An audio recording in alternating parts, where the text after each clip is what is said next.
ways in which our media product use, develops, or challenges forms and conventions of real media products.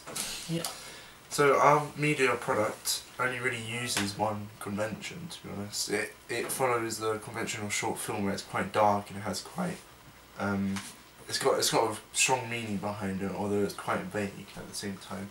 It uses quite a lot of conventions as well, but they're sort of, some of them are paradoxical and some of them are sort of, they counteract each other in the way that we are ending is sort of a cliffhanger, but then there's no real story to lead up to it beforehand.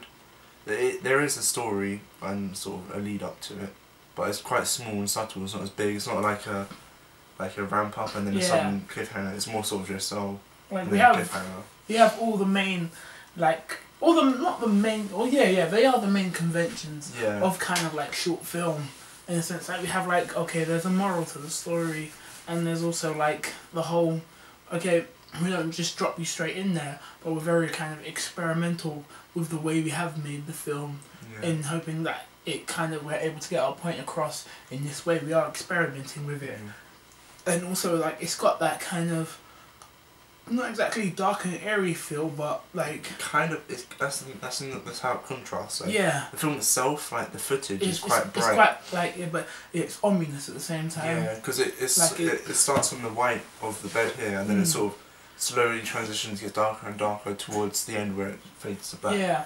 So it's sort of like, in that sense, it does kind of like the darkness sort of goes. It goes with it goes. Not exactly challenge. Oh yeah. It doesn't challenge. Yeah, it doesn't challenge. It does in a way, so it sort of flips around. We kind of flip the script on everything in the sense that we aimed to obviously all in all it is a short film, so we want to have some things that use short film, but we did kind of aim to sort of counter many of the conventions of short film in the sense that we don't kind of drop you straight in there. It's not like bam bam bam bam and that's the end of the film and then you know what's happening and then like you've got the point of it straight away from just like one watch, because that's what a lot of short films want to do, because they are short, so they're waiting to hook you from the moment you start watching it until the end. But then ours is sort of like hooks you at the end. Yeah. And that's when the story really like can kick off. I think that's one like thing that we kind of countered it with, in the sense that we weren't aiming for the whole you watch it once and then you understand it, because we got the main point at the end of the film, which is where the hook is, and it makes you want to watch it again. And we did get that from people, like once we told people what it was about, they're like, oh, let me watch that again so I can see that and understand that.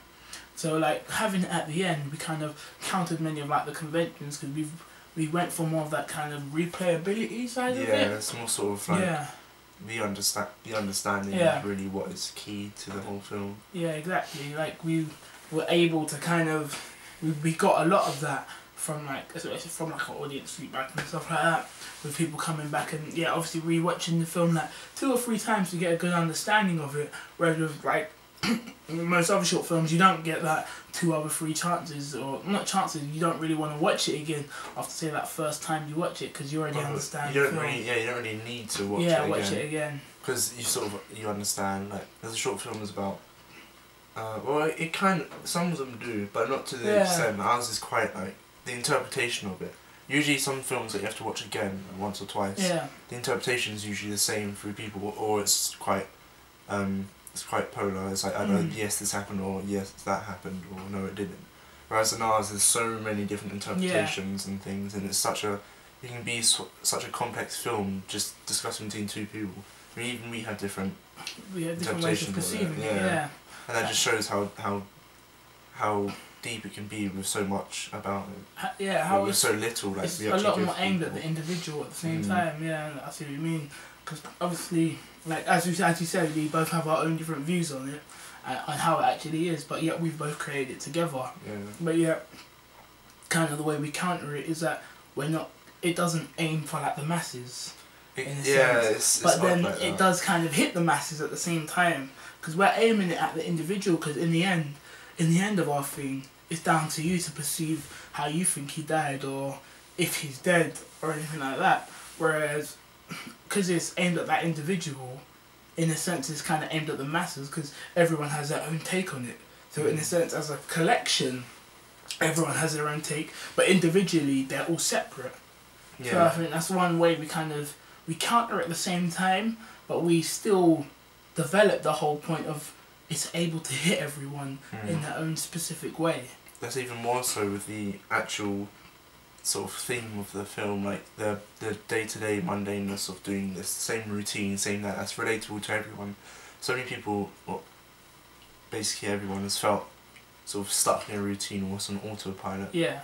And that's how it sort of conforms to conventions. But then again, it sort of challenges them by sort of slightly changing the day-to-day sort of thing. Like that appeals to the mass of the routine thing, but then the execution of the film, the way the idea is tried to put across is quite niche, because it is a short film, and the style of it is quite, I think it's quite unique. Especially with the shot angles. The shot angles are quite random at times, and they don't. That's another way how they challenge conventions, because they seem quite disjointed, but then it sort of fits in with the narrative, which is itself quite odd, because it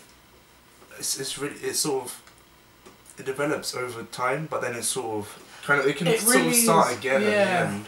Because it's or like the work in reverse, if anything. It's like not two different films. It's like multiple films within itself. Yeah, like it's like they're parallel. Yeah. It's like it's not one straight story. Yeah. I think that's where we got the kind of experimental side of it a lot, because it's literally, any way you see it shows that it's not linear in any way. The only linear side of it is that you get up every day and you do the same thing and then go to work, which is literally like the moral.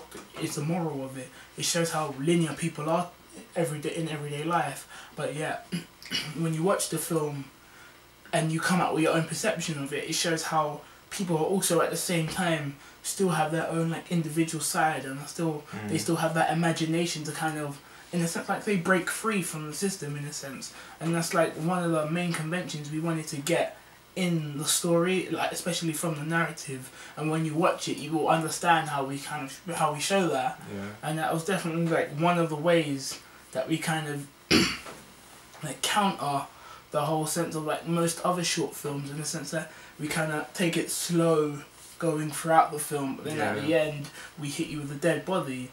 But then it's like, it's your mind. It's your mind is the thing that should be racing, not the actual narrative. And then that's where all like the other, in the sense of like the multiverse of films come in. That's how it could be multiple films coming through. Exactly how like we've developed conventions, because the narrative is so disjointed, but yet at the same time it's not. Yeah. It develops, but then it develops in a different way than a normal narrative would. It's sort of like multiple universes, but they happen at the same time. Yeah. Because you've got the past and the present, and then you've got the future. But then you don't know which one the current William is, the one who's alive and finds the body. Exactly. He could be the future, or he could be the past. Or he could be the present. Exactly. And the body could be the past, and that's where it comes into the sense of like so many multiple universes. Like if I was to watch it, I could say I think my William is the present William. My William. And then the one that's dead, in a sense, is the past, and then he could say, it's the future, and the other one was the present. And it's just that whole kind of alternate kind of realities, in a sense, within the kind of one film, is where we kind of get that whole form of like, it's really down to the individual. Yeah, and how they perceive it. Yeah, and how they perceive it. Which means it's not just one film, it's so many films in one. Yeah. And that's just... I really like that. Like how you said, like obviously at the end of the film, it's like the start of a whole other film, in a sense. But we haven't, obviously because it's a short film, we haven't developed that. But that's what we leave kind of the imagination of the person. We kind of don't want to like develop on that, because we like the idea of people making up their own sort of what they think it is, and what they think happened and all that sort of thing. It's like with the audience, the feedback, people gave so many different variations on what they thought happened, and that's what we want. We want discussion. We want sort of word of mouth to get out. I think that's like one thing, especially that kind of us to like as a group, we use. That's like one thing that's quite our niche thing. Like in a sense, if I go back to like our AS work that we did for Media, which was our 2-minute opening thriller, at the end of that, you don't know who was chased. We had like a film that was based around a game called Slender, and you get followed and stuff like that. And in a sense, you don't know who's chasing him, but you don't know if he dies, you don't know if he gets away. But I think that's one thing we developed, like especially from doing the 2-minute opening, and that we definitely brought that over into this one, into this short film, because we had more time. But we've able to like make that feel of you don't know what happens in the end, but then it's down to you to wonder what happens in the end. A lot stronger, a lot more diverse. Because in the thriller, it was like, did he get away? Did he not? And that's it. Yeah. Or did he survive or whatever? Where in this one, it's like such a range of things that could have happened that you think like, oh, did he do that? Did that happen? Did someone come in and kill him, or was he poisoned or something like that? Or did he commit suicide? Yeah. That's definitely like one of the ways we like to use that we use in our media product. That's definitely a good way of like how we've kind of developed a lot of our ideas, like from the conventions of just doing a 2-minute opening thriller. We haven't brought a lot of that, but we've brought many of the kind of ideas from that. They helped us like into this one. Helped us develop our sort of skill set. Like it helped us develop our narrative and how to like sort of make it more interesting. Yeah. And also our like there it was sort of fitting conventions, and this time we were allowed to we didn't have to just stick to any conventions, and this is the end result of it. Like that's why when it came down to, because most short films, they do have a category, it's either like an action, a comedy, or a thriller or something like that. If we was to put a genre on ours, it's more of a, if not psychological drama, in the sense that it's not really, it could be perceived as a thriller, it could be a drama, but it's definitely psychological in the sense that if you're not paying attention, you won't get